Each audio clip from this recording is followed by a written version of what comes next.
Welcome to the English podcast. For listening and speaking.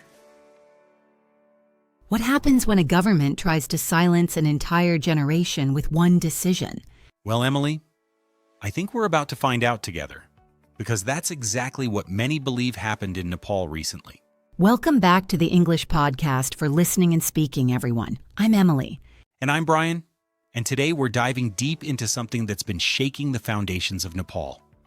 A story about young voices, digital freedom, and what happens when people feel their future is being decided without them. Before we jump in, if you care about free speech and the power of young people to create change, please hit like and share this podcast with someone who needs to hear this story. Now, Emily, you mentioned young voices, and I think that's the heart of this story, isn't it? Absolutely, Brian. Reports suggest that Nepal's Generation Z, people born after 1997, they've been using social media not just for entertainment, but as their primary platform for political expression and social commentary. And here's where it gets interesting linguistically.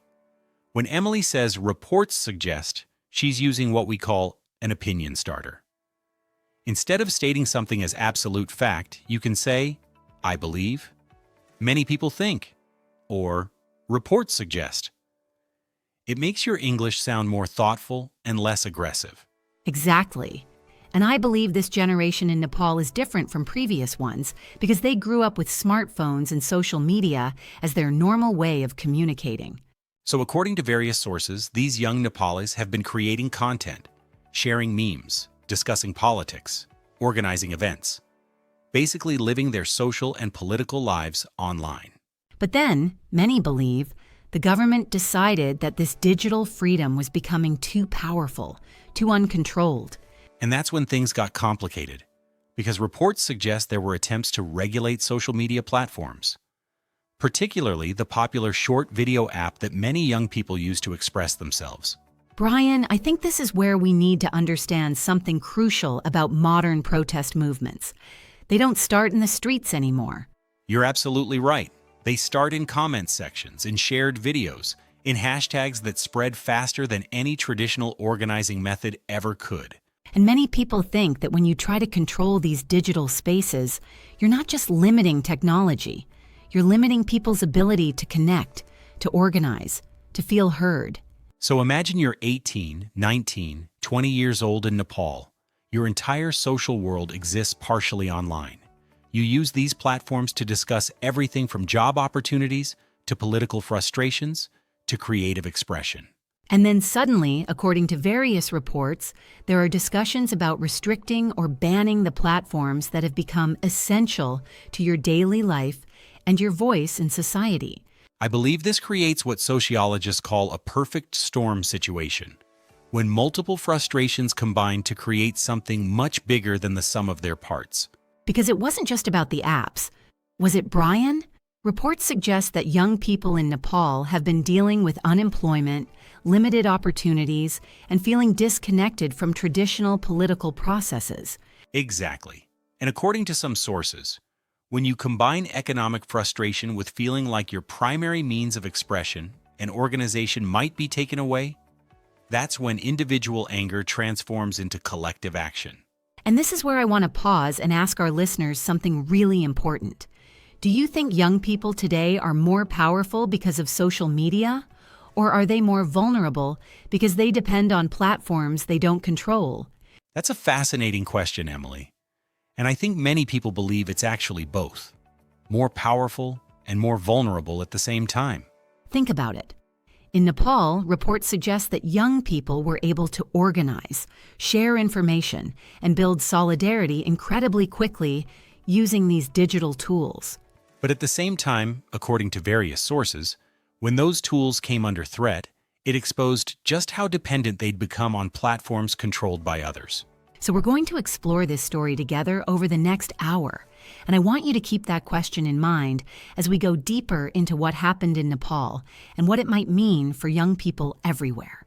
Let me paint you a more detailed picture of what was happening in Nepal, because I think many people believe this story is really about the collision between old systems of power and new ways of organizing society. Exactly, Brian. And before we go further, let me share a language tip with our listeners. When Brian said collision between old systems, he used a metaphor, comparing abstract concepts to physical objects. This is very common in English. You might say a clash of ideas, battling perspectives, or a bridge between generations. That's really helpful, Emily. Now back to Nepal. According to various sources, the situation escalated when young people realized that the proposed regulations weren't just about one app or one platform. Many believe it represented a broader attempt to control how an entire generation communicates and organizes. And this is where it gets really interesting from a psychological perspective. Reports suggest that when people feel their basic communication tools might be taken away, it triggers what researchers call reactance. Basically, when you're told you can't do something, you want to do it even more. So imagine being a university student in Kathmandu. You wake up, check your phone, which, according to many sources, is how most young Nepalis start their day. And you see discussions about potentially losing access to platforms where you connect with friends, follow news, share your creative work, and even find job opportunities. I think it's important to understand that for many young Nepalis, according to reports, these platforms weren't just entertainment. They were economic lifelines. Content creators, small business owners, freelancers, many were building their entire careers around these digital spaces. And here's where I want to introduce a concept that I believe is crucial for understanding modern protest movements, what sociologists call digital native activism. This is when people who grew up with technology use digital tools not as an addition to traditional organizing, but as their primary method of creating change. That's a really important term, Brian. Digital native activism. Let me break that down for our English learners. Native here doesn't mean nationality. It means someone who grew up with something from the beginning. A digital native is someone who's never known life without digital technology. So in Nepal, according to various reports, young people didn't just post complaints online and hope for the best. They used sophisticated digital strategies, creating viral content, coordinating across multiple platforms, using hashtags to build momentum, and most importantly, translating online energy into real-world action. And this brings us to something I find fascinating: the speed of modern organizing. Traditional protest movements might take weeks or months to build momentum, but reports suggest that in Nepal, the digital organizing happened incredibly fast, sometimes within hours or days. I think this speed factor is crucial to understand, Emily, because it changes the entire dynamic between citizens and governments. When protest movements could take months to organize, governments had time to respond, negotiate, or make adjustments. But when thousands of people can coordinate in real time... Exactly. The traditional timeline of political response gets completely disrupted. And according to many sources, this is what happened in Nepal. The government may have been caught off guard by how quickly and effectively young people could mobilize using digital tools they thought they could simply regulate away. Now, I want to take a step back and talk about something that I believe is really important for our global audience to understand. This isn't just a Nepal story. Similar tensions between digital native young people and traditional power structures are happening all over the world. That's absolutely right, Brian. And let me pause here for another language point. When you said take a step back, that's a common English idiom meaning to get perspective or look at the bigger picture. Other similar expressions include zoom out, see the forest for the trees, or get the bird's eye view. So when we look at the global picture, reports from different countries suggest similar patterns. From Hong Kong to Belarus, from Iran to Myanmar, young people have been using social media platforms not just for personal connection, but as tools for political organizing and resistance. And this creates what I think is one of the most important questions of our time. What happens when governments that develop their understanding of power and control in a pre-digital age try to govern populations that are fundamentally digital in how they think, communicate, and organize? That's a profound question, Emily. And I believe the Nepal situation gives us a case study in what happens when these two worldviews collide. According to various sources, the government may have thought they could simply turn off a digital faucet, ban an app, regulate a platform, and young people would find other ways to express themselves. But what reports suggest actually happened is that attempting to control digital spaces didn't redirect that energy elsewhere. It amplified it. Because for digital natives, being told you can't use your primary communication tools isn't just inconvenient, it feels like being told you can't speak. And this is where the story gets really interesting from a communication perspective. According to many sources, when young Nepalis felt their digital voices might be silenced, they didn't just get louder online. They brought that energy into physical spaces in ways that caught many people by surprise. I think this is a crucial point about modern organizing that many people don't understand. Digital and physical activism aren't separate things anymore. Reports suggest that young Nepalis used online tools to coordinate offline actions, and then used physical gatherings to create content that amplified their digital message. So imagine you're a 22-year-old entrepreneur in Pokhara who's built a small business around creating content for these platforms. You have followers, customers, income, a whole economic ecosystem built around digital spaces. And then, according to reports, there are discussions about potentially removing your business foundation. That's not just about free speech anymore, is it? That's about economic survival. And according to various sources, this economic dimension is something that really intensified the response. Young people weren't just fighting for their right to post videos, they were fighting for their livelihoods. And this brings us to something really important that I think gets lost in a lot of discussions about social media and politics. For many young people in Nepal and around the world, these platforms aren't just social spaces, they're workplaces. They're where the gig economy happens. The gig economy. Let me explain this term for our English learners. A gig originally meant a single performance by a musician, but now it refers to any short-term job or project. The gig economy means people making money from lots of small jobs rather than one traditional full-time job. So in Nepal, according to various reports, you had young people who were simultaneously content creators, small business owners, political commentators, and economic actors, all within the same digital spaces that were potentially being regulated. That creates a very different dynamic than traditional political movements. Because when your income, your social life, your creative expression, and your political voice all exist in the same space, then threats to that space become existential in a way that older generations might not immediately understand.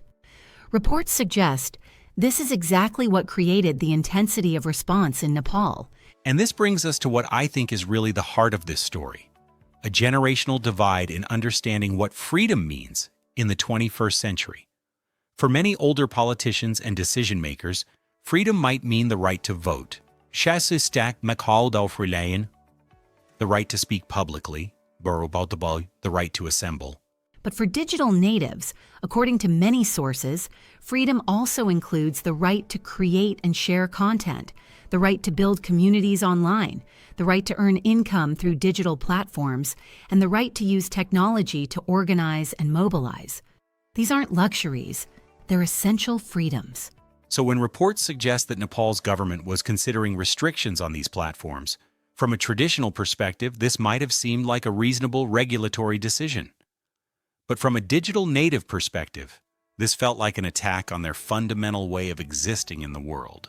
And this is where I think the communication breakdown really happened.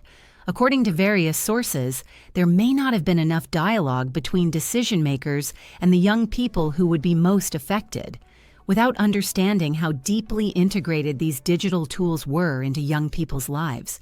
This is really important, Emily. And let me highlight a communication pattern here that our English learners should notice. When Emily said communication breakdown, she used a compound noun, two words that work together to create a new meaning. A breakdown means something stops working, so a communication breakdown means communication stops working effectively. And I think that's exactly what happened in Nepal.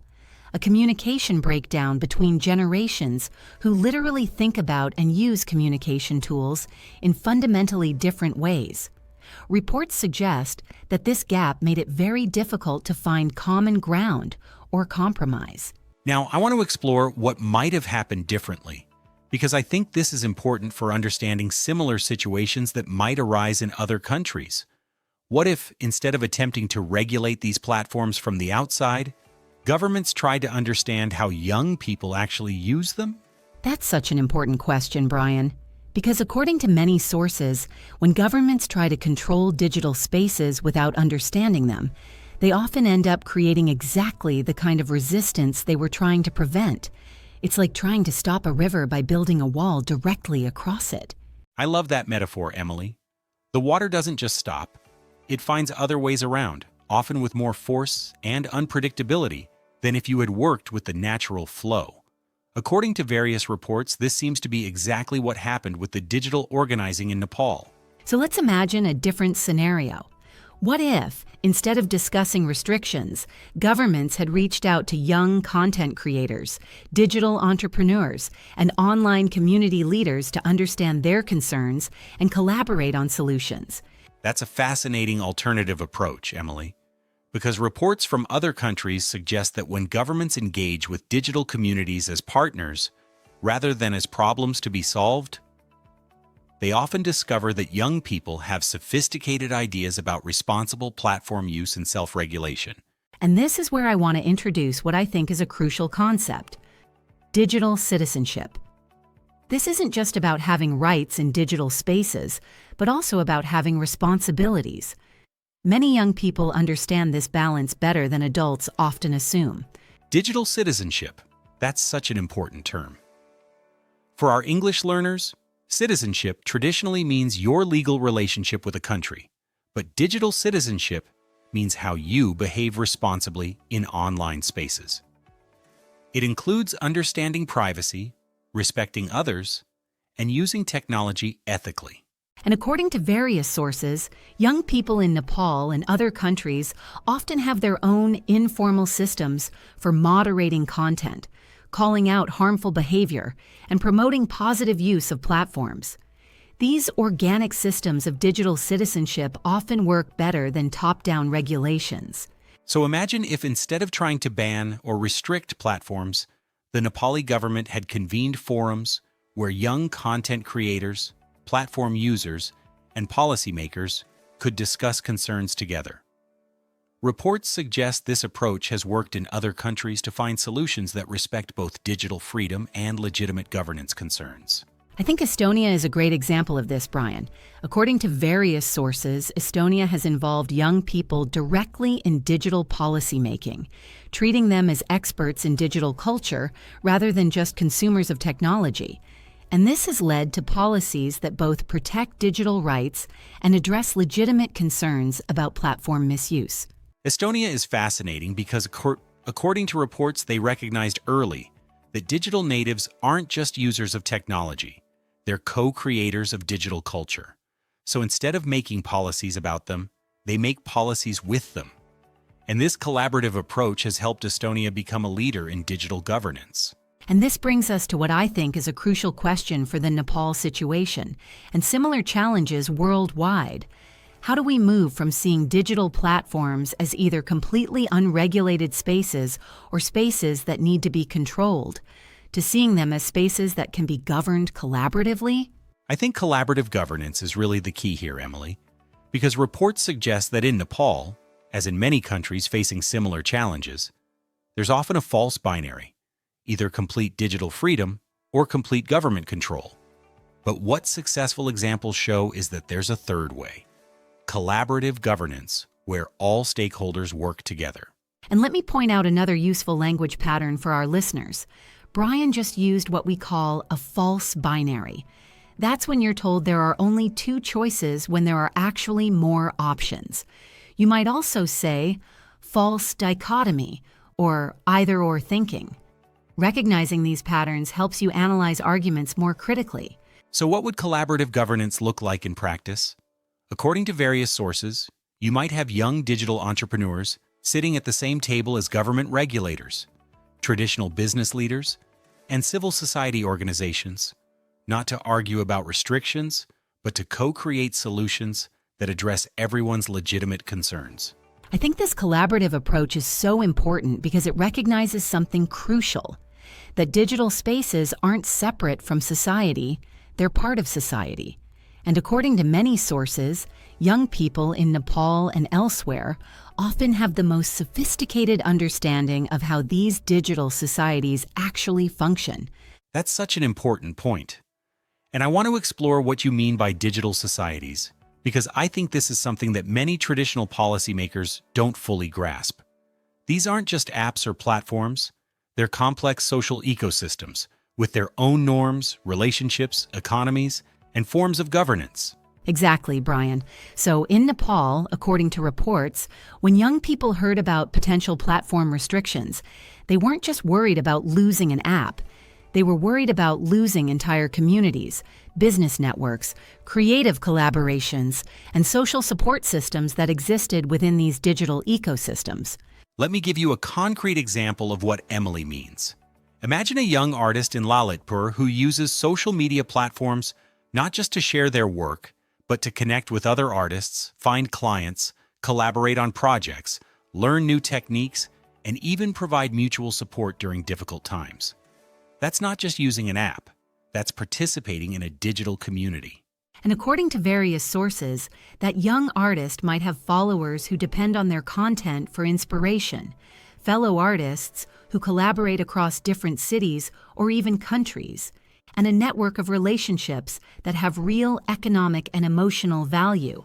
When you threaten to remove the platform, you're threatening to break up an entire community. This is why I think the Nepal situation is so instructive for understanding similar conflicts around the world. It's not really about technology policy, it's about social policy. It's about how societies adapt to new forms of human connection and organization that transcend traditional geographic and institutional boundaries. And this brings us to something I find really fascinating about the generational aspect of this story. According to many sources, for older generations, community and social organization were primarily local and institutional. Your neighborhood, your workplace, your religious community, your political party. But for digital natives, reports suggest that community and social organization are much more fluid and networked. A young person in Nepal might feel closer to someone they've never met in person but collaborate with online than to neighbors they see every day. These digital relationships are real relationships with real social and economic value. I think this is such a crucial point, Brian, and I want to give our listeners a specific example. According to various sources, during the COVID-19 pandemic, many young people in Nepal maintained their social connections, continued their education, and even found new sources of income primarily through these digital relationships and communities. The pandemic is such a perfect example, Emily, because it showed how essential these digital connections had become. When physical gathering became impossible, reports suggest that young people in Nepal, like young people everywhere, relied on digital platforms not just for entertainment, but for emotional support, economic survival, and maintaining their sense of community and identity. So imagine this perspective. You've just lived through a period where digital platforms literally kept your social world intact during a global crisis. And then, according to reports, there are discussions about restricting or banning those same platforms. From a digital native perspective, this might feel like pulling away a lifeline that proved essential when everything else failed. That's exactly right, Emily. And I think this pandemic experience fundamentally changed how young people understand the relationship between digital access and basic human needs.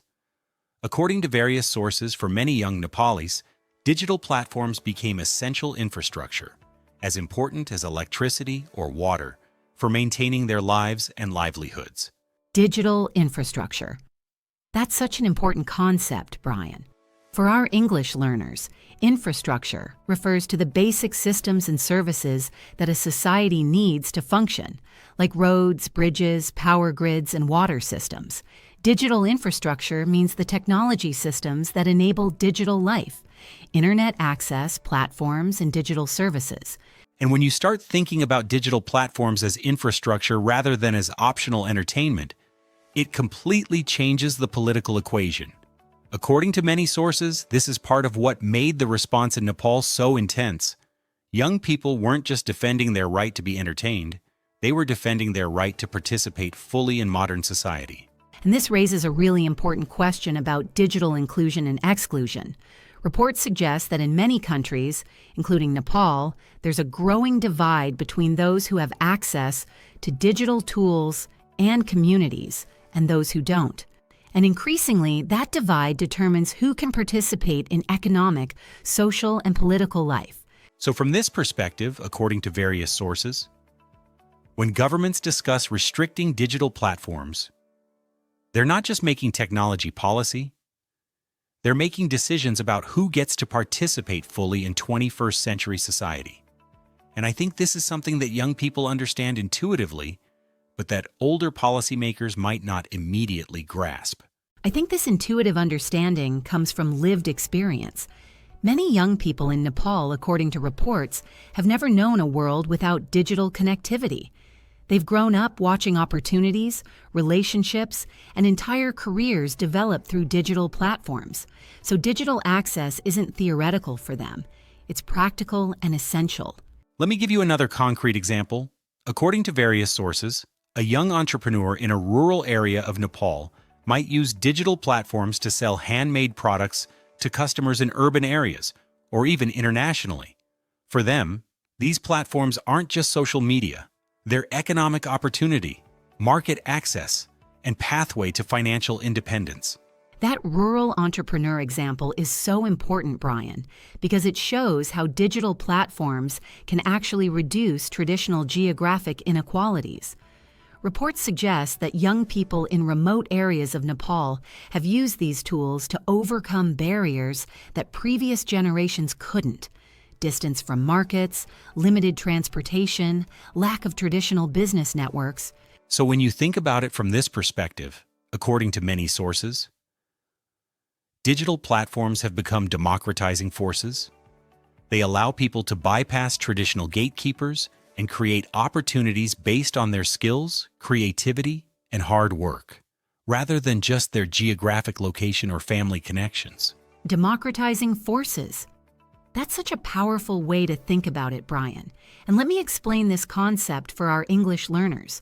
Democratize means to make something available to everyone, not just to a privileged few. So when we say platforms democratize opportunities, we mean they make opportunities accessible to people who might not have had them before.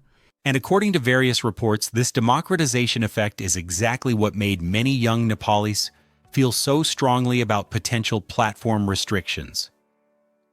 They had experienced firsthand how these tools could level playing fields and create opportunities that simply didn't exist for their parents' generation. I think this intergenerational aspect is really crucial to understand. According to many sources, young people in Nepal saw these digital platforms as expanding possibilities in ways their parents could never have imagined. But some older generations might have seen the same platforms as potential threats to traditional values or social stability. That's such an important distinction, Emily. And I think this gets to the heart of many conflicts around digital governance worldwide. What one generation sees as liberation and opportunity, another generation might perceive as disruption and risk. Both perspectives can be valid, but they lead to very different policy preferences.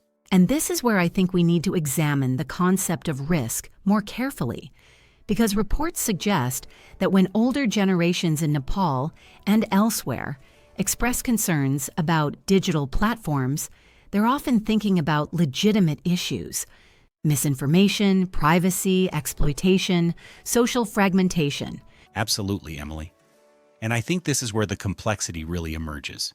According to various sources, these aren't imaginary concerns. Digital platforms can be used to spread false information, manipulate emotions, invade privacy, and even facilitate harmful behaviors. The challenge is addressing these real risks without destroying the genuine benefits that platforms provide. And this is where I think the Nepal situation becomes a really important case study in the wrong way to approach this balance. According to many sources, instead of working with young people to address legitimate concerns about platform misuse, There seemed to be an attempt to simply restrict access, throwing out the baby with the bathwater, as we say in English. That's a great idiom to explain, Emily. Throwing out the baby with the bathwater means getting rid of something valuable when you're trying to get rid of something problematic. It comes from the idea of accidentally throwing away a baby when you're emptying dirty bathwater. In this context, it means eliminating beneficial uses of platforms while trying to prevent harmful uses. So what would a more nuanced approach look like? According to various sources, instead of banning platforms or restricting access, governments could work with users, creators, and platform companies to develop better content moderation, digital literacy programs, privacy protections, and systems for identifying and countering misinformation. Let me give you a specific example of what Emily means by digital literacy programs. According to reports, Finland has implemented comprehensive digital literacy education that teaches young people not just how to use technology, but how to critically evaluate information, understand privacy implications, and recognize manipulation techniques. This empowers users rather than restricting their access. Finland is such a great example, Brian, because according to various sources, they recognize that in a digital age, media literacy is as essential as traditional literacy. Instead of trying to control what information young people access, they focus on giving young people the tools to evaluate and understand that information critically. And I think this approach would have been particularly relevant in Nepal because reports suggest that young Nepalis are already sophisticated digital users. They understand these platforms in ways that many adults don't. Rather than restricting their access, imagine if the government had partnered with them to develop digital citizenship curricula that could be shared throughout the region.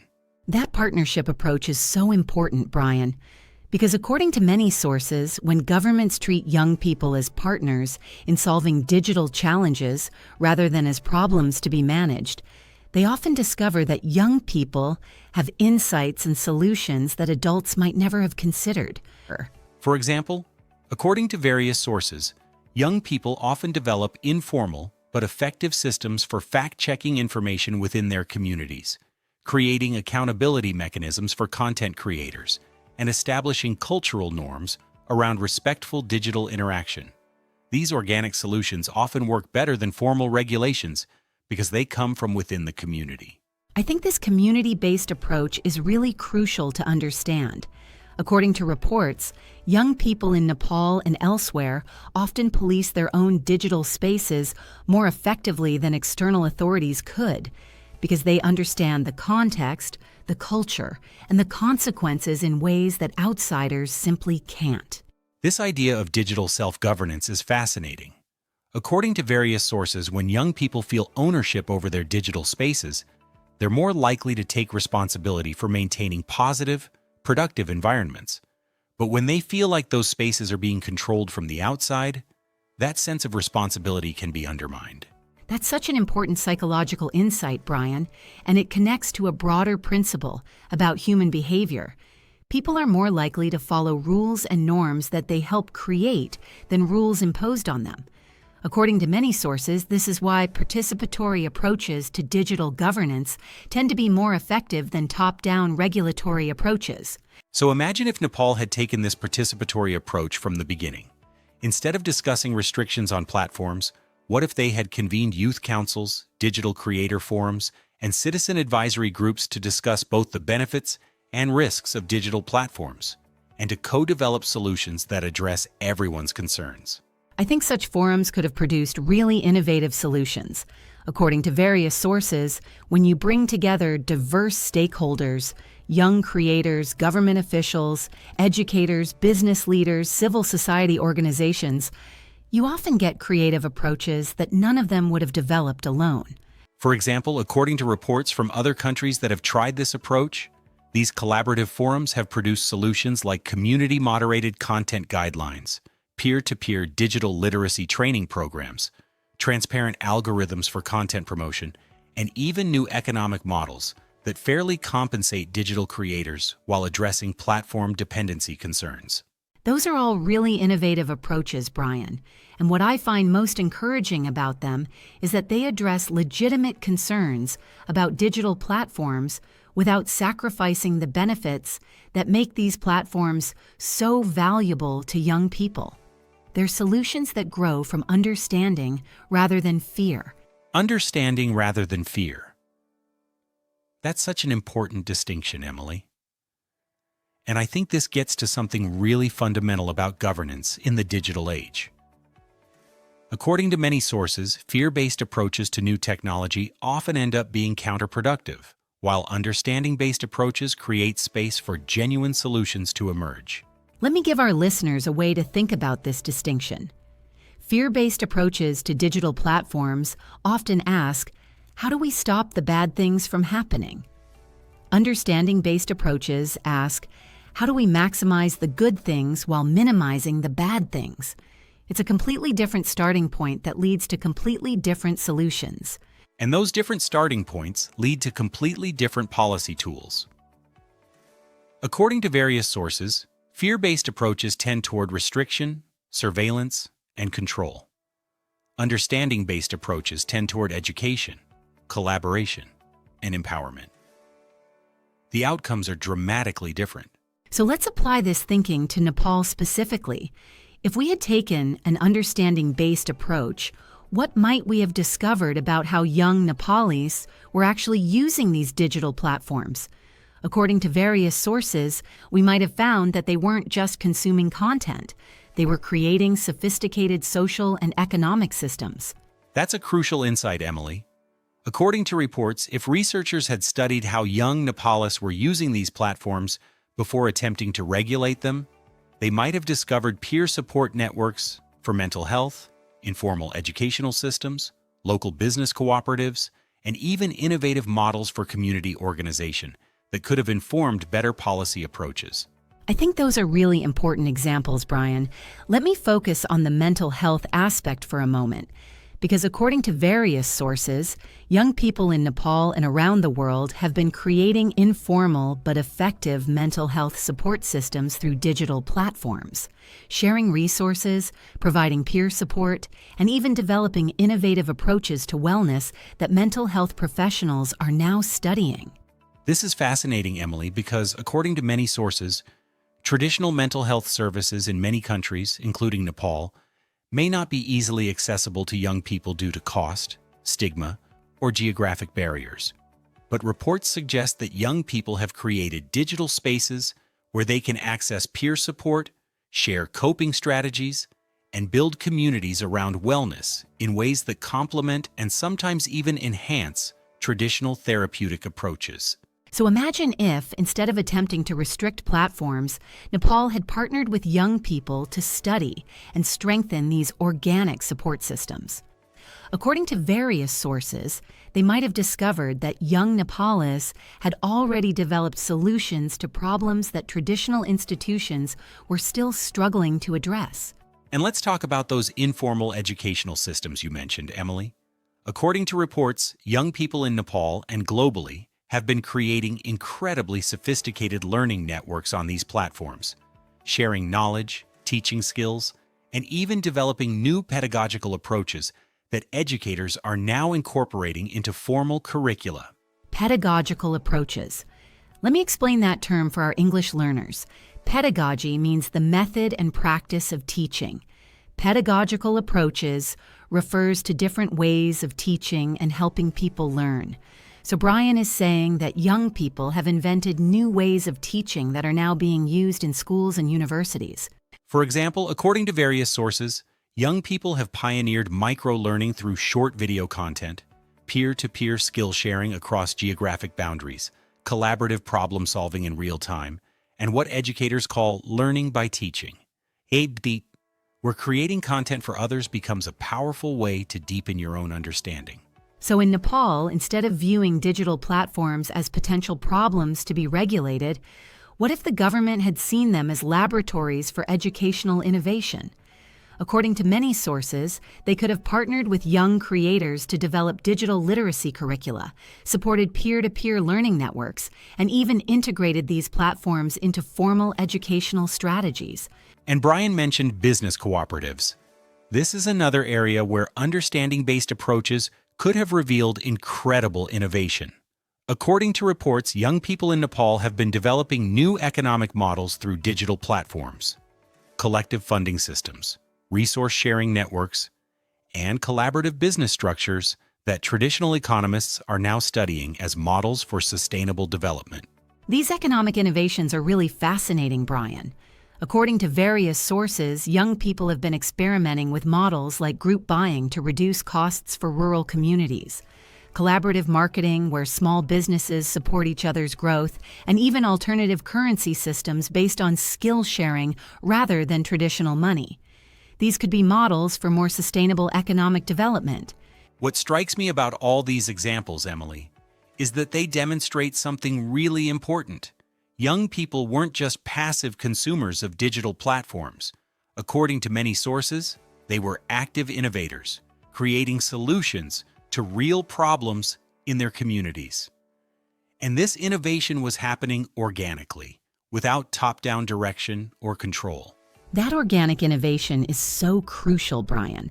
And I think this is where the Nepal situation becomes a lesson for governments worldwide about the importance of recognizing and nurturing innovation, rather than inadvertently suppressing it.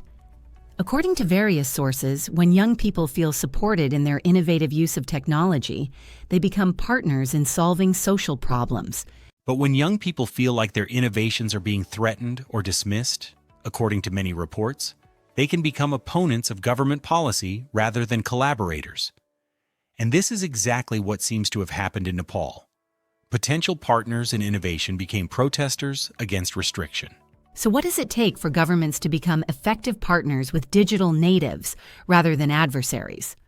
According to various sources, it starts with what we might call digital humility, recognizing that young people often understand digital spaces better than the adults trying to govern them. Digital humility. That's such an important concept, Emily.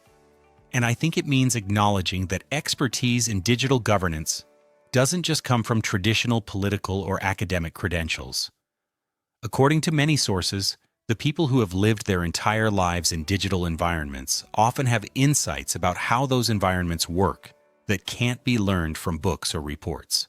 Exactly. And digital humility also means being willing to learn from young people, rather than just making decisions about them. According to various sources, this might mean that a 50-year-old policymaker sits down with 20-year-old content creators, not to lecture them about responsible platform use, but to understand how they've already developed systems for responsible platform use. And according to many reports, when this kind of intergenerational dialogue happens, both sides benefit enormously. Older policymakers gain understanding of how digital communities actually function, while young people gain appreciation for the legitimate governance concerns that policymakers are trying to address. The result is often innovative solutions that neither generation could have developed alone. I think Taiwan is a great example of this kind of intergenerational digital collaboration. According to various sources, Taiwan has developed innovative digital participation systems where citizens of all ages can contribute to policymaking through online platforms, and where young people's digital expertise is explicitly valued and incorporated into governance processes. Taiwan's approach is fascinating because, according to reports, they've created systems where digital participation actually strengthens democracy rather than threatening it. They use technology to make governance more transparent, inclusive, and responsive to citizen concerns, exactly the opposite of trying to restrict technology to maintain control. So imagine if Nepal had taken a similar approach.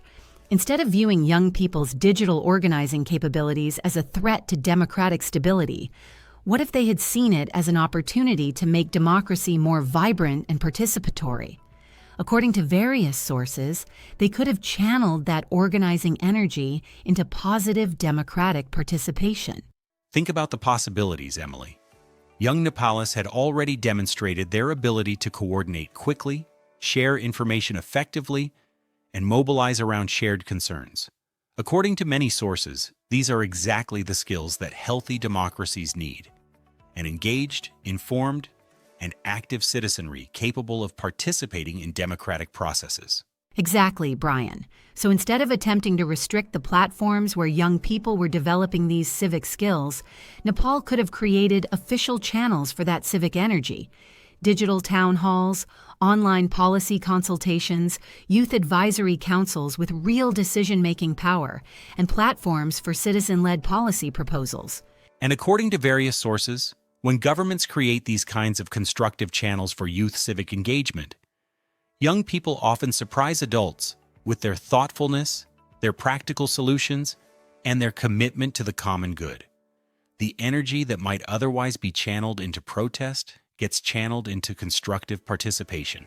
And this brings us to what I think is the most important takeaway from the Nepal story for our global audience.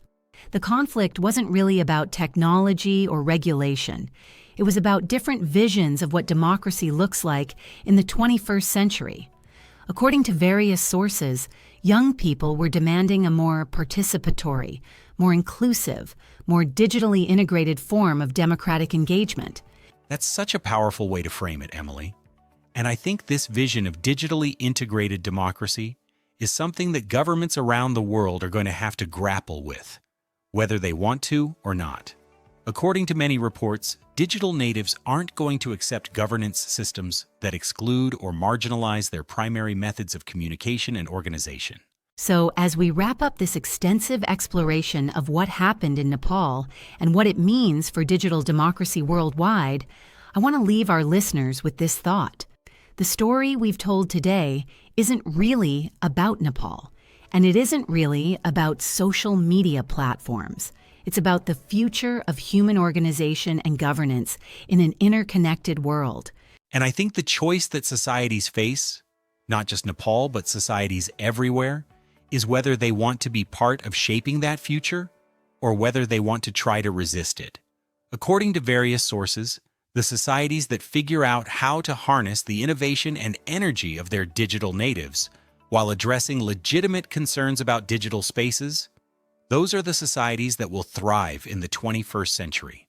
Thank you so much for joining us on this deep dive into digital democracy, generational change, and the future of governance. If this discussion has made you think differently about the relationship between technology and democracy in your own country, please share this podcast with others. And remember, as English learners, you're not just learning a language, you're learning to participate in global conversations about the issues that shape our world.